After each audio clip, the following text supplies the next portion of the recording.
This video is intended for audiences over the age of 13. If you are not 13 years or older, please click away from this video now. You have been warned.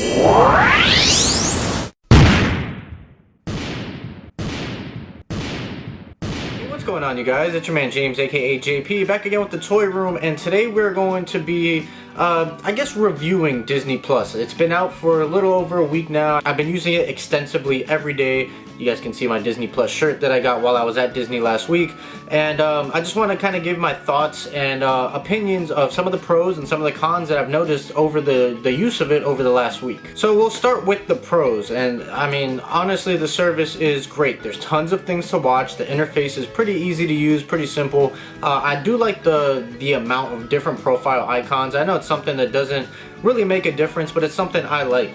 Depending what mood I'm in, I can just switch to a different character. I started out with the Mandalorian, now I switched to Stitch, so I just like that. I feel like it gives it a little bit more of a customization to the whole thing, a little bit more of a personality, and like I said, it's not a feature that's gonna make or break the service, but it's something that I personally do like a lot. And there is just so many things to watch on Disney Plus. Honestly, if everything that's on Disney Plus now, if that was all that Disney Plus was offering and they were never going to add anything else, I still think the service would be worth it. I mean, there's tons of theatrical movies that came out in theaters, Disney Channel movies, Disney Channel TV shows, just regular TV shows, documentaries, cartoons, just everything. Whatever you could possibly be into, Disney Plus pretty much has you covered, from The Simpsons to Star Wars to Marvel to obviously Disney properties, National Geographic. One thing that I'm really into is this Jeff Goldblum show, which honestly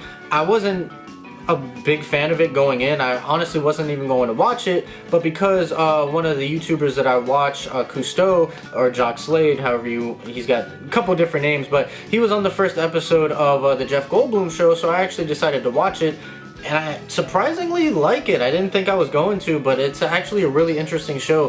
The Mandalorian, honestly, I'm a huge Star Wars fan, and for me, The Mandalorian's just been okay. The first episode was decent. The second episode was, I feel like, honestly, a waste of an episode, and I feel like that should have just been part of the first episode, just make the first episode longer, but they split it up. I wasn't a big fan of the second episode, but I'm really enjoying, this is honestly my favorite thing right now on the platform, is the Imagineering documentary. I love all the crazy behind the scenes footage that they have of Disneyland, of Disney World, here in Florida, here in Tokyo, California, Paris. Just I'm really into that. I know it's only going to be a few episodes long, but I really wish that they could just make it like, I don't know, as long as they would keep making episodes about that, I would definitely keep watching it. So that is just something that I'm really into. But yeah, I mean, there's just so much stuff. I'm also starting to get into the 90s X-Men, rewatching that, and then there's so many other Spider-Man and all the Marvel cartoons that I want to get into. And like I mentioned, they're going to be adding way more Marvel shows and just a whole bunch more shows and original movies as time goes on. So the amount of content is crazy, and that's going to actually lead into my cons right now. So that's basically the pros. I mean, it's very easy service to use. Everything works great. The streaming works great. I haven't had any issues other than with the first day. The first day, so many people, I think the number was over 10 million people were trying to use it the first day, that there was a bunch of glitches. I'm lucky that I was actually able to wake up early and film the video that I did on launch day, because once I woke back up around like 8 o'clock in the morning, I couldn't use the service for basically the whole day. It was very glitchy that first day, but they ironed out all the kinks with that, so I haven't had any issues trying to stream anything or anything like that, so that is a good thing. But this is going to lead into my cons. Now, there's actually so much content on Disney Plus that it's honestly overwhelming trying to figure out what you want to watch, trying to go through the whole list of everything just to find something to watch. Now, I made, for me personally, because me and Christina for the last year before Disney Plus even came out, we've been rewatching all of the Disney movies, so we're pretty much almost done with a good list of the animated movies, and now we're getting ready to watch all the live action movies. But so I made a watch list, which is essentially just a playlist for Disney Plus where you can select which shows you want to add to it, and then you go to your watch list, and then you can specifically see all the shows that you added there, which makes the organization aspect of it less overwhelming, because you can, what I did, I spent about an hour and a half going through every single show and every single movie in Disney Plus, and I added it to my watch list, so that way I can go specifically to my watch list, look at what I have, kind of organize it the way I want to, so that I can just go see, okay, this is the next show that I need to watch, this is the next movie I need to watch. However, there's been some sort of glitch happening with it lately where it's just, I don't know, I have quite a bit of stuff in my watch list, but not as much as you would think. Like, not even close to half of the stuff that's in Disney Plus as a whole is in my watch list, but there's some sort of glitch happening where it's not showing everything in my watch list. It only goes, scrolls down to a certain amount and then it stops, but I know that there's way more after that. And then if I start removing stuff from my watch list, then some of that other stuff that wasn't showing before starts to appear. So that's an issue that I hope they can figure out, because that's actually very frustrating for me. So what I actually did in the meantime was I went through again every single movie, every single show, every single documentary, went through and actually wrote down, I made a list on my phone of everything that I need to watch.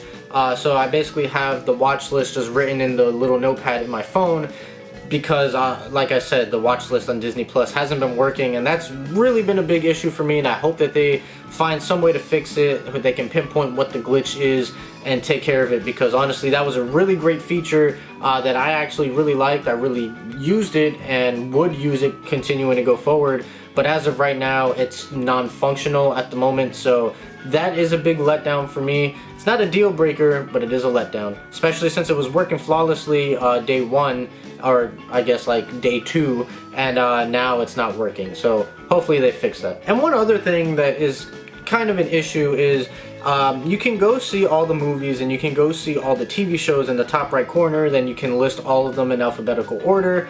That is really helpful. However, that doesn't mean that just because you do that, you're necessarily going to see every single thing that's on the platform. And I feel like some stuff are going to be harder to find. Like, for example, the Pixar shorts. The only section that you can find them is if you go to Pixar and then look at all of the Pixar stuff.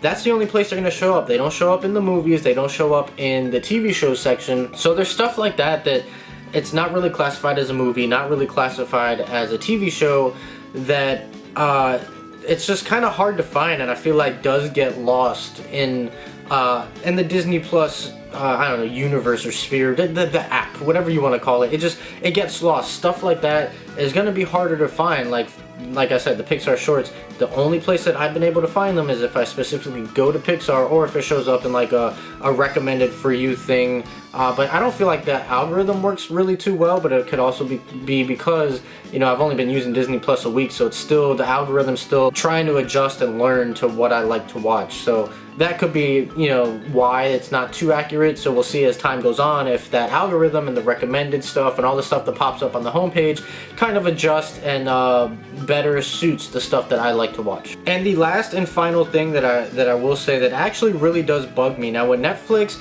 if you go on Netflix and let's say you're watching a show, like right now I've been watching that 70s show. If I go into that 70s show, it'll show me like a little progress bar if I've watched that episode before, to show me how far, or just to even let me know that I've already seen that episode. I've already put watch time into that episode. With Disney Plus, like for instance, I said I was watching the 90s X-Men series. If I go into it, I don't see that progress bar, and because I'm watching so many other things, and you know, maybe a few days might go by in between me watching episodes of the X-Men, sometimes I don't remember which episode I left off on, and having that progress bar would really help. And right now Disney Plus doesn't have that, so if you've watched something already, there's no way to actually indicate whether you've watched that already, and I feel like they really need that, because honestly, like I said, watching so many different things, you know, taking breaks in between watching, you know, episodes, a day or two might go by, I might watch a movie or something else, I forget, and there's honestly no way to tell whether you've watched something unless you just, you know, remember which episodes you watched. So hopefully that's something that they add to the service. Now overall, I still think it's a great service, especially for the value. What is it, $6.99 a month? I got it a little cheaper because I did the promotion a few months ago, so I paid for 2 years but got 3 years, so I'm covered for the next 3 years. But $6.99 a month or $12.99 if you get the Hulu and ESPN Plus bundle pack. Honestly, it's a no-brainer. There's so much content. There's so much more content coming in the future. If you're a Disney fan or anything else, because honestly, Disney owns like 70% of everything in the world or something like that. So yeah, it's a no-brainer at $6.99, even with all the issues that I stated. You know, it's nothing that they can't fix with the update in the future, and even with those issues, I'm still absolutely loving Disney Plus, if you guys can tell by the shirt and all the video coverage that I've done of it. So yeah, that's pretty much it. Like I said, I highly recommend Disney Plus if you haven't already, but chances are you probably do, because 10 million people signed up day one, that's crazy. So yeah, that's pretty much it. I hope you guys enjoyed this video slash review slash update on Disney Plus after a week.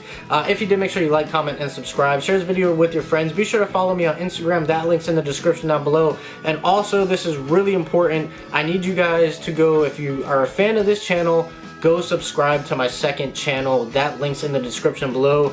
With the whole FTC thing going on, the toy room could potentially be getting shut down. So I don't know if that's going to be the case, but if that is the case, I'm going to move over to my second channel and just not do toy videos, I guess, until the FTC and YouTube and COPPA figure this whole thing out.